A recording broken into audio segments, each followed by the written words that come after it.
સૌ બાળ દોસ્તોને નમસ્તે।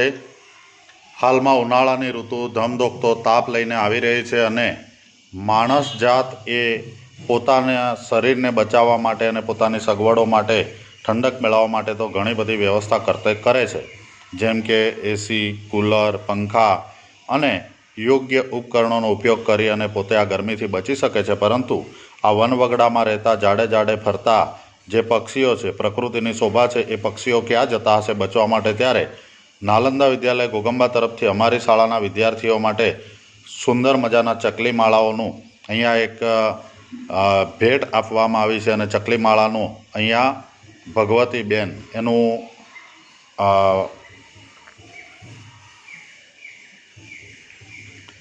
બનાવટ કરી રહ્યા છે। ત્યારે એ માળાની બનાવટ ભગવતી કરશે, આપણે જોઈએ છીએ। અને એ માળો કેવી રીતે બને છે, એનો શું સંદેશ છે અને એ માળો ક્યાં લગાવવામાં આવે છે અને આવા ચકલી છે, કાબર છે, કબૂતર છે, આવા અલગ અલગ પ્રકારના પક્ષીઓ પણ કેવી રીતે ઉનાળાની ગરમીથી બચી શકશે એ આપણે જોઈએ છીએ।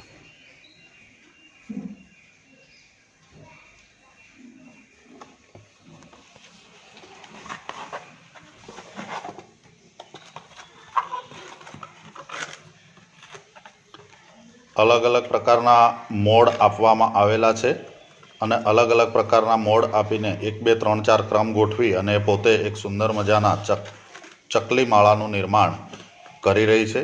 આપણે જોઈશું કે થોડા સમય પહેલાં એ ઉઠ્યું હતું અને અત્યારે એ સરસ મજાનો માળો બનાવી રહી છે અને એ માળો પણ આપણે પક્ષીઓના રક્ષણ માટે મૂકવા જઈ રહ્યા છીએ।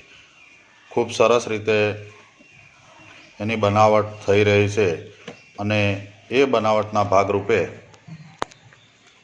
આપણે પક્ષીઓનું રક્ષણ પણ કરીશું।